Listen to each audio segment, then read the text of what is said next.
Welcome back to Auntie's Art Club. I'm so glad you're here. Today we're going to be practicing our watercolor techniques by painting some winter trees using wet on wet and wet on dry painting. You will need watercolor paper, masking tape, a jar or cup of water, paints, paint brushes, a curious mind, relaxing music, and it might be a good idea to have a paper towel or an old rag around. So gather your supplies and get settled. We're going to start by taping our paper. Remember to use your tape to create a frame around the outside, and if you do this straight, it'll create a nice border, but no pressure. Pushing down around all four sides, and make sure, because we're going to do a wet on wet background, this will help your paper dry flat. So I start by painting my whole paper with water, and then the sky is going to be blue, like the sky, and the snow, I take a little bit of white and I mix it in with some purple, but you could play around with any color. I like purple. I find it's almost like a nice reflective snow color, but a very little bit of color, and then go over it with white. Be really, really sparing with what you're using for pigment. Tiny bit of color, because this is going to be a winter background. They're not typically too bright. So then you're going to let your background dry. So line across, sky above, ground below, let it dry, and then we're going to paint our tree skeletons. The tree skeleton is just what I use to start a tree when I'm painting it. You're going to want your finest paintbrush for this. So their smallest paintbrush. It says One Happy Choice on it. And tree skeletons, I like to draw one line up the middle and just 2 or 3 lines out of the side of the tree, kind of bending up toward the sky. But depending on the tree, they're all individuals. They can go however you want them to go. So this is an aspen. It's kind of got most of its big branches up near the top of its crown. And the darker brown one in the background is more of an oak. Their branches aren't as crammed up at the top. They're more spaced out. But it doesn't really matter what kind of a tree it is. This is for fun. I even put an evergreen tree in here at George's request.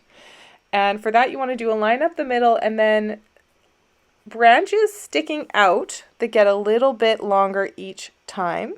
And the ones in between are short.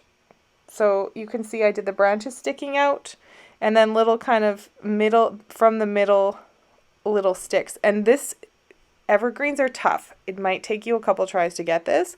Don't get discouraged. It's really important you use your finest brush. I decided to put a couple bushes in there just to add some interest. You'll see that I'm not doing them all in a straight line. Some are higher up on my snow and some are further down. The ones that are further down look closer, and the ones that are higher up toward the horizon look farther away. This one's super far away. It's all the way back. Maybe it's over a little snowdrift. But don't put them all in a line. Play with having some closer to you and some farther away. This one is so close I cannot see the whole tree. So it's half out of my frame. And that's okay. That's called breaking the border of your art, of your page. And it's pretty fun. Don't press hard with this brush. Use really light pressure. Because as we go to add in the branches, you don't have to really wait for this to dry, but to do the branches, I do little tiny sticks coming out of each of my tree skeleton sticks. So they're just tiny little branch, breaks into maybe 2 or 3 branches, breaks into another branch. You're basically just doing line, and then off of that line, another line, and off of that line, a smaller line. I decided to add a little bit of brown into the trunk because it's an aspen, but you could do these trees any color. Like these could be pink trees for all you want, for all it matters. This is just for fun. So play around with how you do your trees. Try different shapes. This one is kind of bendy, and this one here is more straight. The branches coming out of it are more straight. It's more like an ash tree. And this one, I don't know what it is. Fun to make. It's a fun to make tree.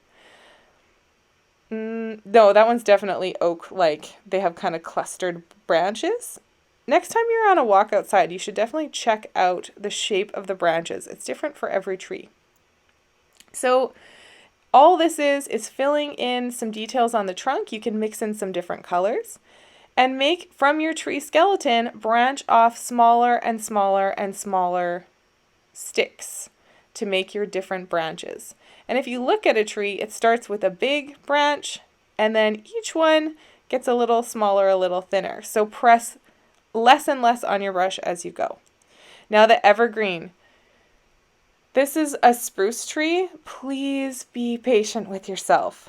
I still find these challenging. So off of your skeleton, you want to do almost really tiny hairs. So use the very tip of your paintbrush and take your time. I put about, I don't know, this is the thing that took me the longest time. There's thousands of little tiny brush strokes. For your evergreen, have the brush strokes go in the direction of the branches, kind of like the tree is how it would grow out. If you don't want to try the other way, you can do it another way. But I basically just filled in all of my tree skeletons, and then I thought my tree could be a little fuller. So I put in some branches in the middle. I also added in some darker color into the middle to kind of make it look shadowy and like it had some depth. And I just kept adding branches, adding needles. I did keep filling this one out because I found it was too tall and skinny. And you can just play around with it. There's no right or wrong way to do this. Everyone has a slightly different technique.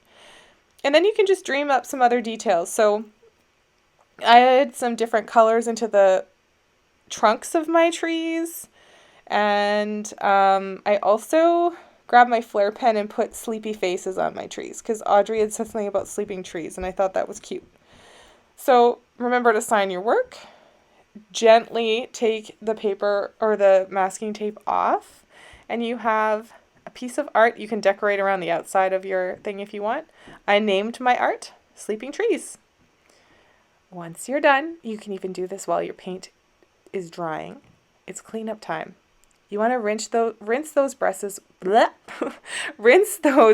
well and put them somewhere to dry. Got my tongue twisted. Let your paints dry before putting them back in the bag. Let your paper dry completely before taking the tape off. Wipe your workspace down, drain and put away your jar or cup of water, and put all of your items back in your bag when they're clean and dry. And be very careful with that really fine paintbrush. It needs some TLC when you're putting it away. Thank you so much for creating with me. If you want to send me a clear picture of your art, I will share it in the gallery. And until next time, happy creating!